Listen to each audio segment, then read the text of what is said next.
Hello all, today we'll be discussing about the maths intuition behind a regression problem statement. In my previous videos, I've already shown a lot of practical application and examples with respect to simple linear regression and multiple linear regression. But in this particular video, I'm going to describe or discuss about the detailed explanation on the maths of the regression part. So everybody remembers that the linear regression or the simple linear regression or multiple linear regression is basically given by the equation y is equal to mx plus c. And this is basically my best fit line. By using this equation, I actually try to find out the best fit line. Over here, my m is basically the slope, right? And c is basically the intercept. Let me just discuss about this first. What does this basically mean? Suppose I have a problem statement saying that with respect to the size of the house, I have some prices in my data set. So some of the points will be somewhere populated like this, and what we are actually considering or what we are trying to implement by using a regression algorithm is basically that we'll try to create a best fit line such that this best fit line, it will indicate that for my future size, suppose for this particular size, I want to find out what may be the price of the particular house. Then what I can do is that I can actually point to this particular point over here and I can try and find out the price value, and I'll be able to determine the price with the help of this best fit line. So this is my best fit line. And as discussed, this best fit line is basically indicated by the equation y is equal to mx plus c. Now, what does this component mean? That is my m value and my c value. Guys, always remember, whenever your size is 0 and your price is 0, right? Or whenever your size is 0, right? Not price is 0. I'll just cut this. Okay. Whenever your size is 0. Now, over here, when I consider this size, I am basically considering that my x value is 0. So this, from this equation, if my x value is 0. So if my x value is 0, if I equate in this particular equation, my y will basically be c. So my y will basically be the c, which is the constant or the intercept. And this basically indicates that when my size is 0 at this particular point, where does my price actually point to the y-axis? Okay, so this particular point in this particular equation is basically my c, which is my intercept. So when my size is 0, and what is the point that I have in the y-axis for the price, that is the point that is called as c. The other thing that I want to discuss is about m. This m basically indicates that, suppose over here I have something like 1000 square, okay, 1000 square meter, 1000 square feet, and here I have suppose 1100 square feet, right? Now within this unit change, suppose if I'm considering that 100 meter is my unit change in my x-axis, within this unit change, what is the change in your best fit value? What is the change of the price? That we are actually considering it as a slope. So this particular slope is basically indicating that with the unit change in my x-axis, that means my size, what will be the change in your y-axis, and that is what we are trying to find out. Now, now the other way that you may be thinking that how can we think of a best fit line, in this particular equation. See, one way is that I can draw multiple best fit line, multiple best fit line like this. And what I should try to do is that I should try to minimize this distance, minimize this particular distance or this particular error, such that if I do the summation of all the error, it should be minimal, right? It should be minimal. So this particular error, we should try to find out the summation of all the error, and whichever best fit line gives us the minimal error, that value will basically indicate or give me the slope value, that is m, and some value as c, which will be my intercept. Now again, I'll just clear this diagram and just try to explain you properly. Now you see this. Oops, sorry. Now suppose I have this, okay. I have this x and y value. Suppose my x is basically my size and y is basically my price, and I have a lot of points that is getting populated, Now from this I found out that best fit line is this one, okay. Now what we should consider while selecting the best fit line, I will define a function which is called as cost function. Again guys, this cost function is very, very important. See, this cost function is also a basic thing that we'll also be learning in deep learning. So it is very important to understand this. So make sure that you watch this particular video till the end. So now this cost function can basically be indicated that, as we said, that the distance between the best fit point, that is this, and my real point should be minimal. So I can write an equation saying as 1 by 2m. M basically means that it is the number of points, all the points, with respect to the x and y axis. 1 by 2m, I'll say summation of I is equal to 1 by m, 1 to m, and then I will write it as y hat minus y whole square. And this is what I'm going to write it down. Now, you know that my y hat will basically be indicated by y is equal to mx plus c. This points that I have over here, right? This is basically my y hat. This is my y hat. The points that you find out or that you predict in a best fit line is basically your y hat. And this y basically indicates the real points. It indicates the real points. So we should try to minimize this error. We should try to minimize this error, and while minimizing, whichever best fit line gives you the minimum error, that is selected as the best fit line. But now the next question rises that just by using this equation, how do I find out the best fit line? Because I can have multiple best fit lines, right? I can have a lot of best fit lines, and then from that I have to compute all the summation and then try to find out what is the minimal value. That will not exactly work. That will actually take more amount of time, and which will unnecessarily waste your amount of processing power and amount of processing itself. We can't just select million number of lines and try to find out the cost function. Instead, I'll just show you a more efficient way. So to begin with, I'm going to give you an example again. So suppose I am considering x and y. Okay, so this is my x, okay, and this is my y. And suppose this values I have like 1, 2, 3, and 4, right? And similarly, I have over here 1, 2, 3, 4. Now, suppose let me consider some points over here. Suppose my first point, my y point is basically when my x value is 1, my y value is also 1. So I'll draw my first point over here. My x value is 2, my y value will also be 2. My second point, my x value is 3, my y value will also be 3. Suppose these are my 3 points, okay? And now this is my data. This is my real data, okay? And this real data is basically given by the equation y is equal to x, because when I'm saying my x value is 1, my y value is 1. Now the next thing is that I need to find out my best fit line, for this particular point. So I'll write the equation as y is equal to mx plus c, okay? Now let me consider that my c value is 0, okay? The reason why I'm telling c value is 0, because I'll try to find out a best fit line through this particular points, and I'll consider that c value passes through the origin. The origin, when my x value is 0, my y value will be 0, right? And again, there is a reason why I'm making it as c is equal to 0, because I'm going to draw a diagram over here, which if I make c is equal to 0, then I will be able to draw a 2D diagram. If not, if I consider c is equal to with some other value, then I have to basically draw a 3D diagram. And for a 3D diagrams, it will definitely be very difficult for me to draw it over here. Okay, so I'm considering the c value as 0, indicating that it passes through the origin. Okay, when my x value is 0 and my y value is 0. So when I make the c value as 0, my new equation is something like y is equal to mx. Now this y hat is basically indicating my best fit line. So for x is equal to 1, let me equate x is equal to 1 and try to find out my y hat value. And let me consider that my m slope, initially I'm just initializing my m as 1.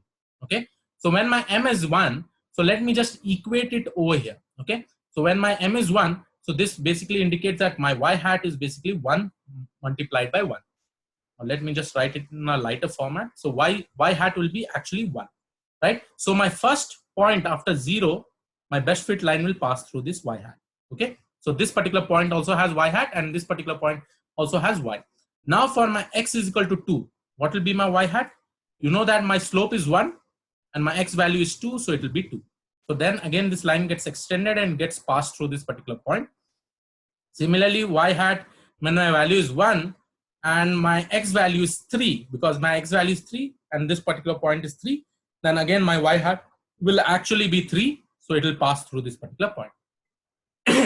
Now this is what my best fit line is. My best fit line for this particular value when my slope is 1, when my m value is 1, very important.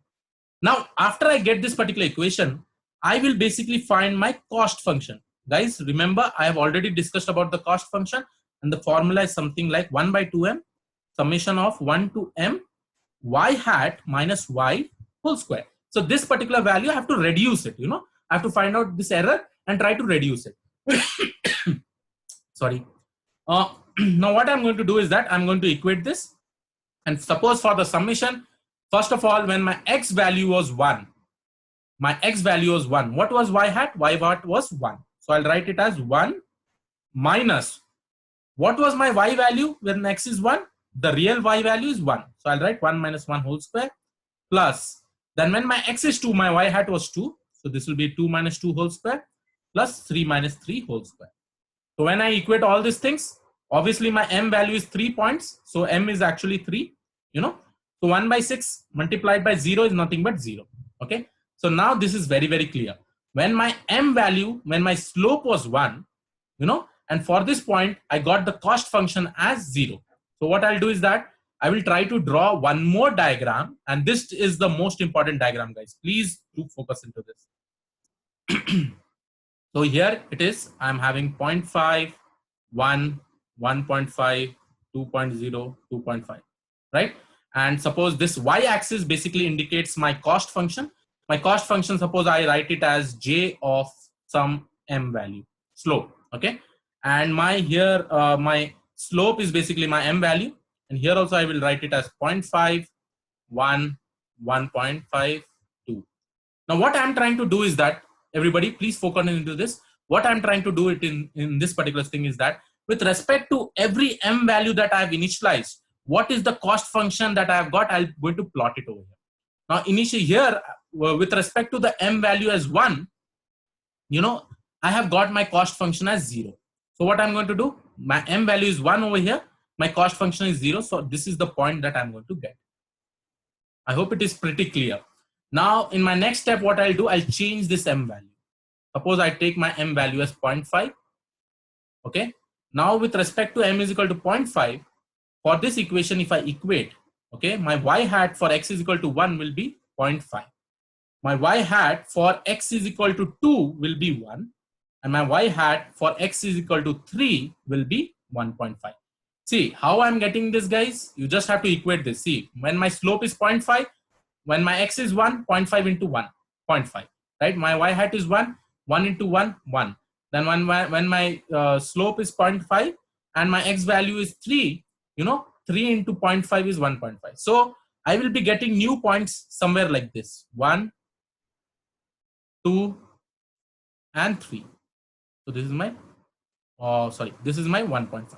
So when I draw my best fit line, it will look like this, Now when I try to find out the cost function, when my m value is 0.5, I will be getting, you just have to equate in this. It will be 1 by 2m summation of I is equal to 1 by m, and it will be nothing but, suppose for x is equal to 1, my y hat was actually 0.5. 0.5 minus what was my y? It was 1 whole square plus, similarly you'll do it for 1 minus 2 whole square plus 1.5 minus 3 whole square.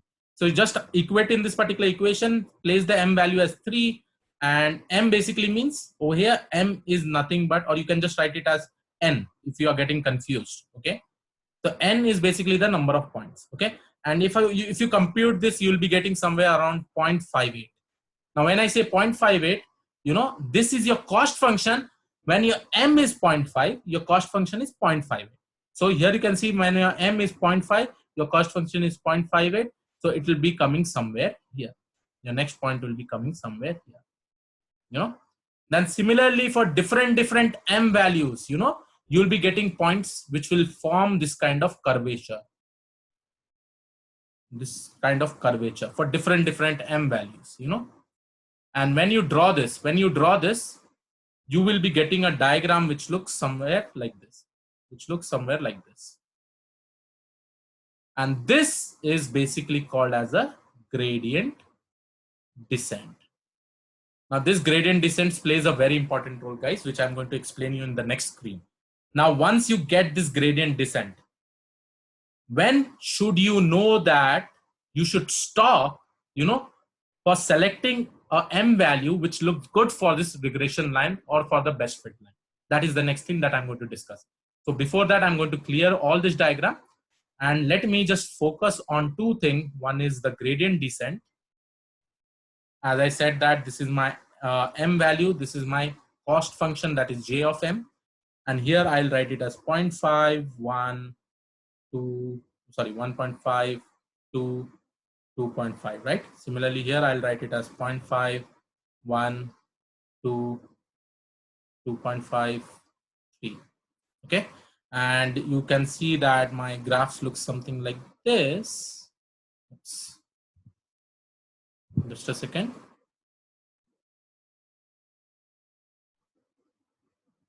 Okay. So my graphs look something like this. Suppose I'm getting this point somewhere populated like this, and this point populated like this. I'm just going to draw my gradient descent. Again, it may not be approximately correct, but sorry. It may not be approximately correct, but I'm just trying to draw this diagram properly for you. Okay. So here it is. I'm going to draw this, which looks like this, and which looks somewhere like this. Okay, guys. So this is basically my gradient descent, which I have drawn again. I'll write it as gradient descent.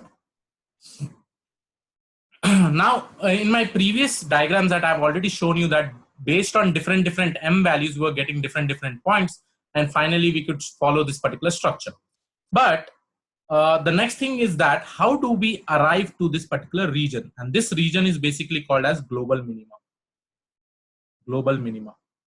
Now the next thing is that I need to arrive at this particular position. So for that, initially, suppose I consider that based on some M value, I got my initial point somewhere over here, somewhere over here.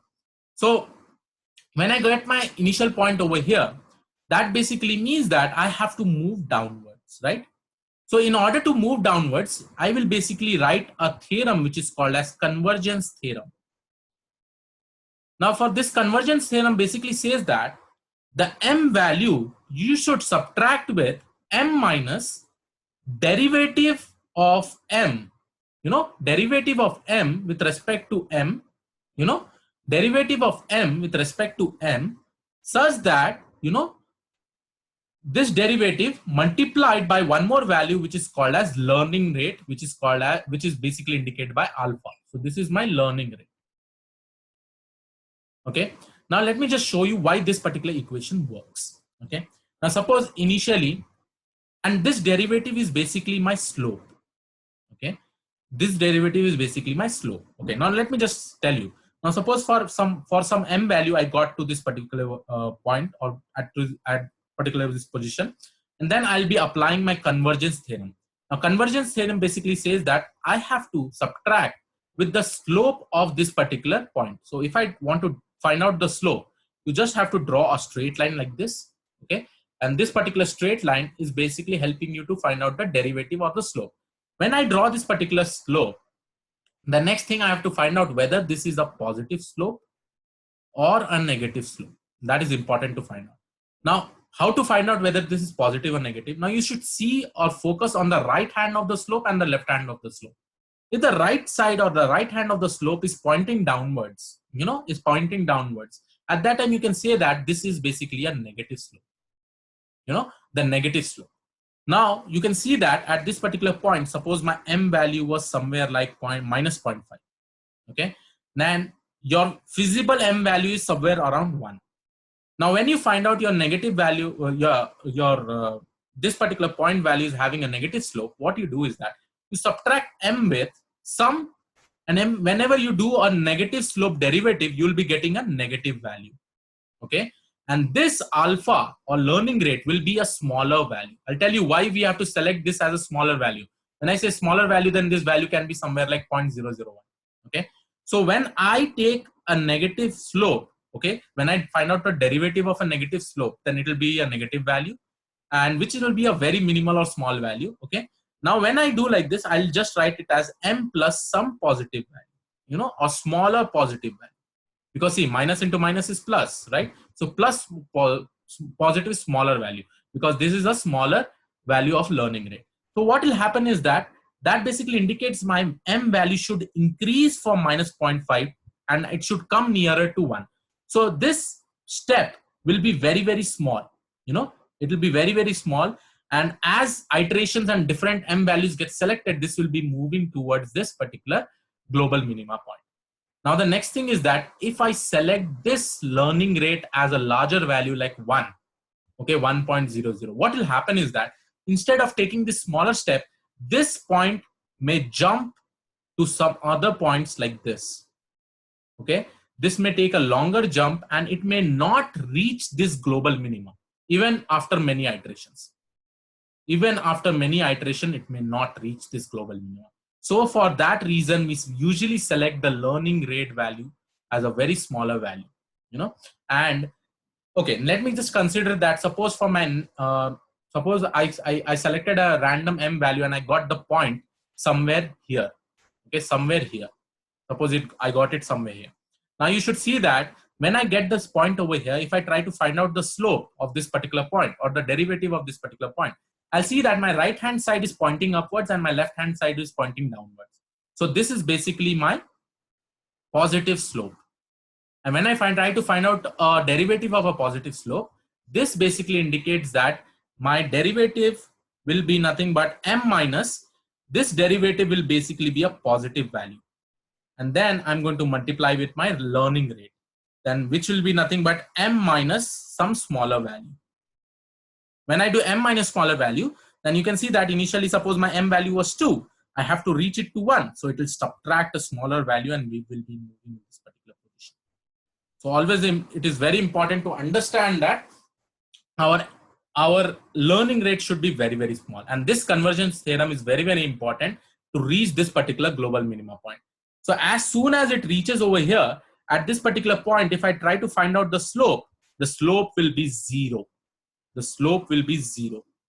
And when I have a slope is 0, that time my m value will specify that this should be the value or this should be the slope of the best fit point, best fit line. Until then, I have to follow this convergence theorem. So once I get to this particular point at this particular location when my slope is 0, I will basically, or my algorithm will basically be considering this m value as my best fit, as the slope of the best fit line. And that is the point where I have to stop training, and that is the point which will be able to determine that is the value of my best fit line. You know, and this basically indicates the whole explanation, the theoretical concepts along with maths of the whole linear regression algorithm. Now the next thing is that if I have multiple features in, suppose if I don't just have only one independent feature, I have multiple independent features. At that particular point of time, my gradient descent will look like a 3D diagram or a 4D diagram based on the number of features. And each and every feature will try to move towards the global minima point, which will be this particular minima point. I hope you like this particular discussion, guys. I hope you liked the step-by-step process and how we derived it. Please go through this video from once again from the starting. And now, after understanding this thing, how do you implement it? I'll be providing the link. You can see in the top right corner, I'll be attaching a link, and there you can actually see the implementation part of simple linear regression and multiple linear regression. I hope you like this particular video. Please do subscribe to the channel if you have not subscribed. And yes, I'll be coming up again with some new good videos where I'll be discussing all about this mathematical combinations, and I'll try to derive all the things in front of you. Okay. So God bless you all. Keep learning. You're doing a great job. And thank you for supporting my channel. Thank you one and all. Have a great day ahead.